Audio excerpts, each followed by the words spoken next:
What's going on, car nerds? Welcome back to the Field for Thought podcast. Already on episode 48. Kevin, what are we talking about today? Talking about Singer.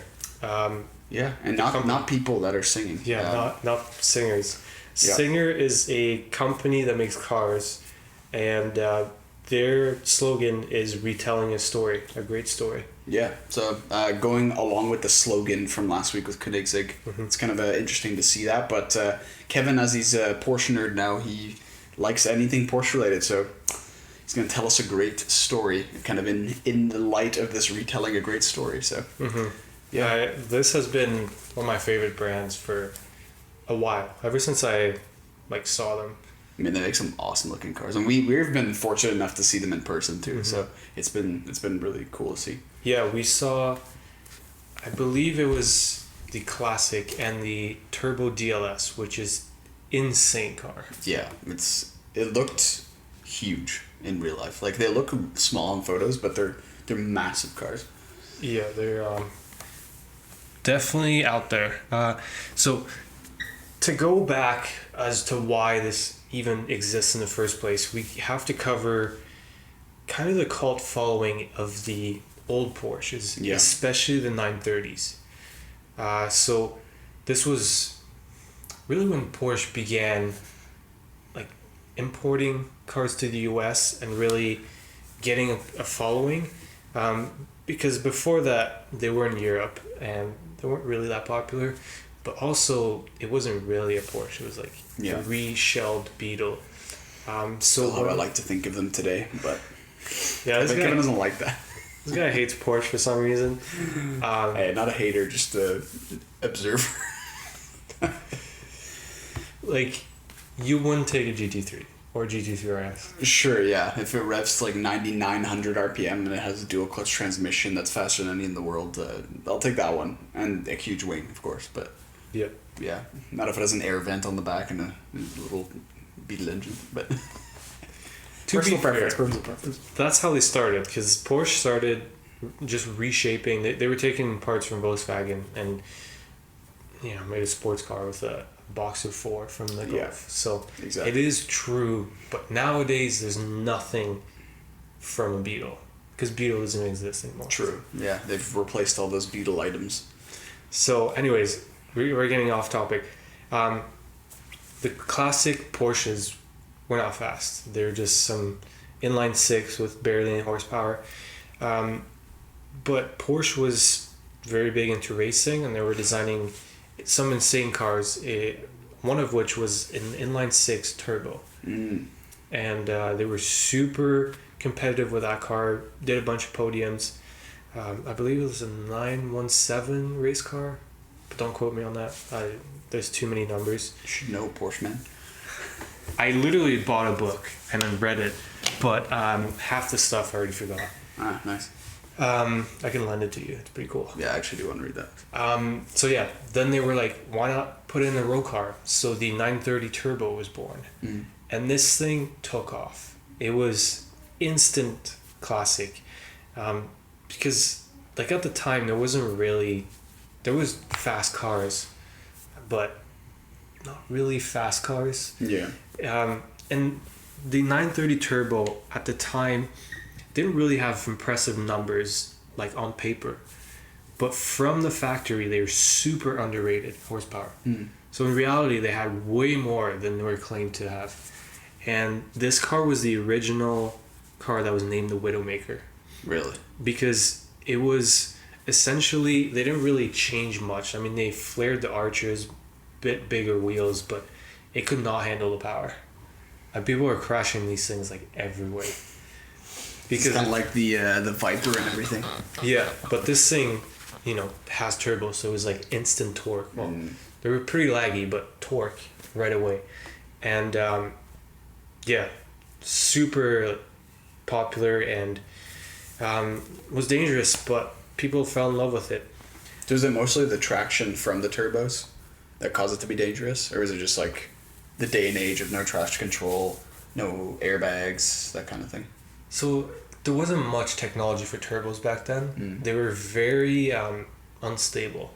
So you could stomp the gas, it would spool up, take a while, and all of a sudden max boost, and then your wheels spin because you're not expecting it, right? You're like 3,000-4,000 and then 5,000 RPM, it wakes up, and then the back end just loses control. That makes a lot of sense.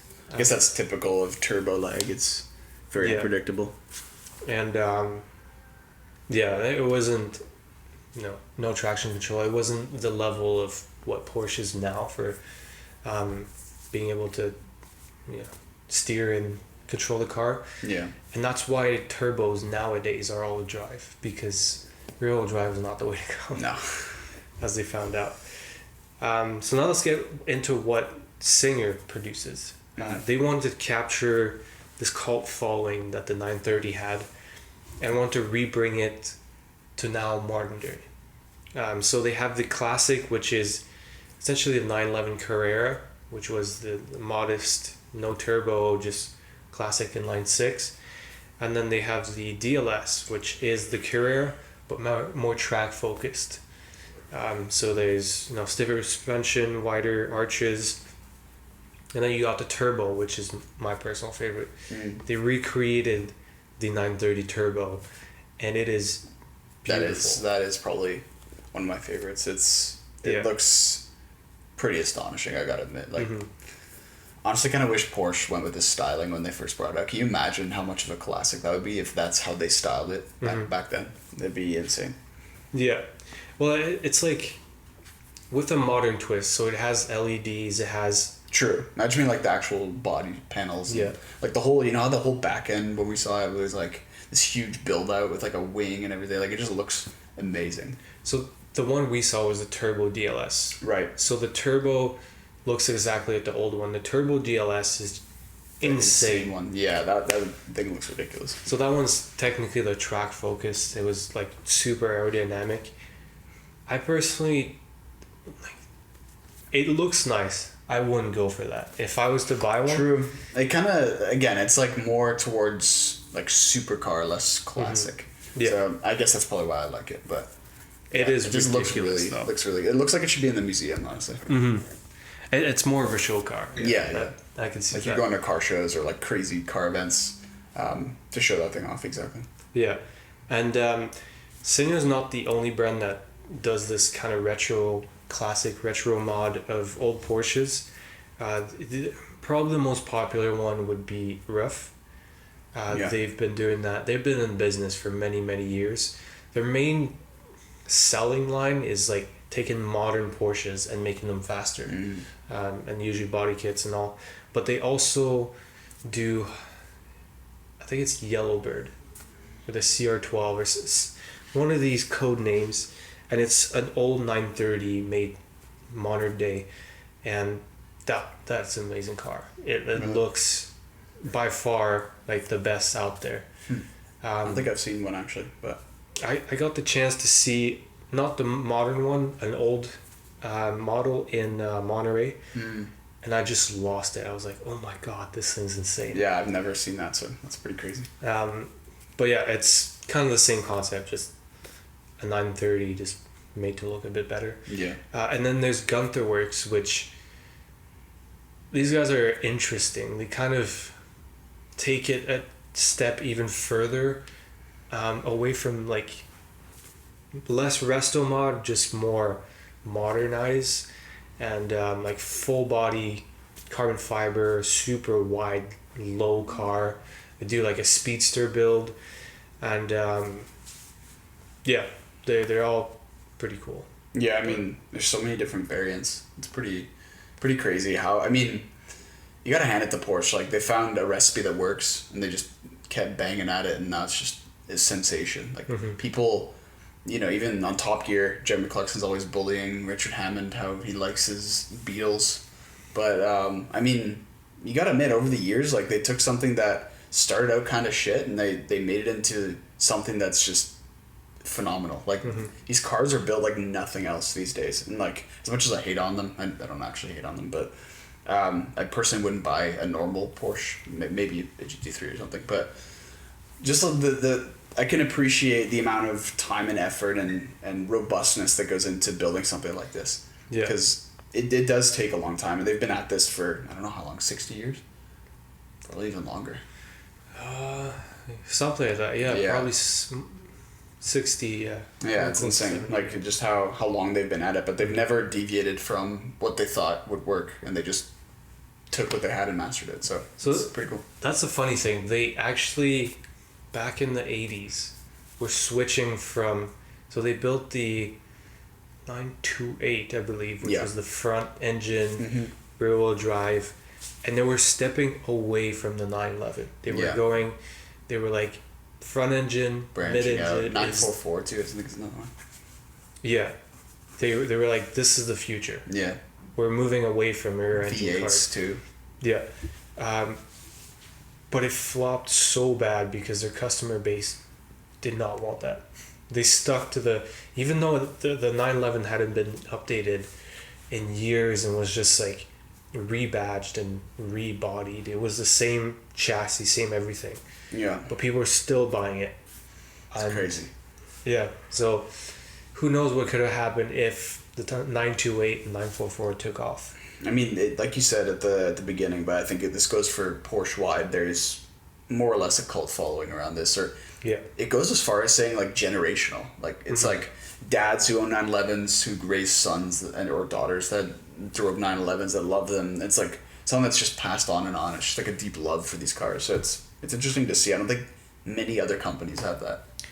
I feel like Ferrari has a strong following as well, strong history, but it's less obtainable than Porsche. Definitely. So, yeah, I feel like this is like more reasonable for people to expect if they have an ordinary lifestyle essentially and job that they can, at some point you'll be able to buy a Porsche. Yeah. Whereas a Ferrari, it's hard to say. I mean, look at yourself, right? We're just working class people, but yeah, it's pretty cool.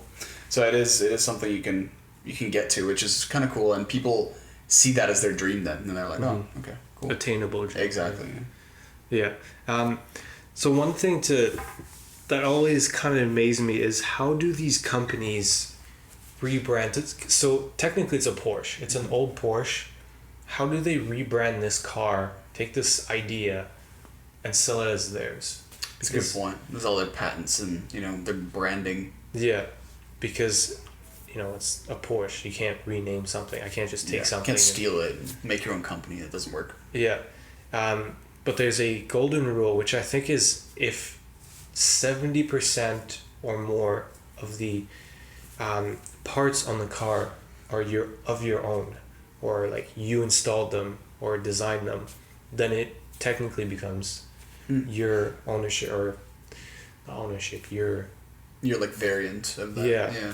So that's how they get away with this. They take a 930 Porsche, strip everything down to the chassis, and then add their own parts, custom in-house built, and then rebrand it as their car, even though it's still technically a Porsche underneath. True. I guess most of it would be just, putting new panels on that mimic what a Porsche would look like, but it is their own panel with their own patented paint technology and whatever, their own materials. Yeah. Interesting. Okay, I didn't know that. Yeah, and a weird thing that happened, if you guys are veterans in the gaming, racing games, what was happening is Porsche signed a exclusive deal with EA to, like, they were the only car or game developer that could use Porsches in their games, and it was a 10-year contract. So all the other racing games had to figure out, because they couldn't add Porsches. That. Yeah. So they had to figure out, okay, how, because Porsches are huge, you can't just not have it in your game. So how do they go about fixing this issue? Well, that's when they started introducing people to brands like Ruff, Gunther Works, Singer, because technically they're not Porsches. True. But they do look like Porsches. Smart marketing. Yeah, and that's how most of these brands became like household names, because we grew up racing them in video games. That's where I remember Ruff from I think it was what game was it? Was it Forza? Yeah, Forza. Yeah, that's like a pretty common one, but yeah, Forza didn't have Porsches for a while. And they do now, right? Yeah, they have it, and they have a lot. Yeah, it's like let's go, baby, and they just launched everything at once. Yeah. As soon as the 10-year contract ended. Yeah, so it was pretty interesting, and I mean, it technically worked out for these brands because I don't want to say they're doing better business because of this, but they definitely have a lot more following nowadays. Yeah. Because they're just put on spotlight. Definitely. Porsche kind of dropped the ball. And the fascinating thing, so I watched a video walking us through a 930 Turbo by Singer, and the attention to detail is just amazing. Yeah. So their motto is, we're not changing the car, we're modernizing it. Mm. So even something as like the head unit, they could have just put a touchscreen or, you know, like any modern day car nowadays, and that would have done way better. But they stuck to the rule. Yeah. And just changed the buttons. So now it's all like brand new buttons with like better feel and stuff, better responsiveness, but it's still all physical buttons. Pretty cool. Yeah. I always like when they do stuff like that because it makes it feel tactile, like it's like kind of like when you said that, it reminded me of like Rolls-Royce. Mm-hmm. Like it's just like this classic feel. They know that technology is cool, but it's not the classic feel that they're going for. So it's like they want to have the physical sensations of actually touching stuff. And again, going back to those olden days when you didn't have stuff like that. Yeah. And even the body lines, they spend hours and hours claying and modeling the shape of every car, getting it perfectly done. Yeah, I mean, I'm not a huge fan of Porsche, but even just seeing this one, like the Singer Classic, that looks amazing. Like, you cannot look at that and say it doesn't look good. Same with the Singer DLS. Like, it just... It's the amazing wheel choice, too. Like, I gotta admit, it goes so well with the body lines. And the thing that's nice about this is it's a complete rebody of the car. So you get to pick, you know, the exterior color, the wheels, the interior, it's like fine leather, and you get to pick all that.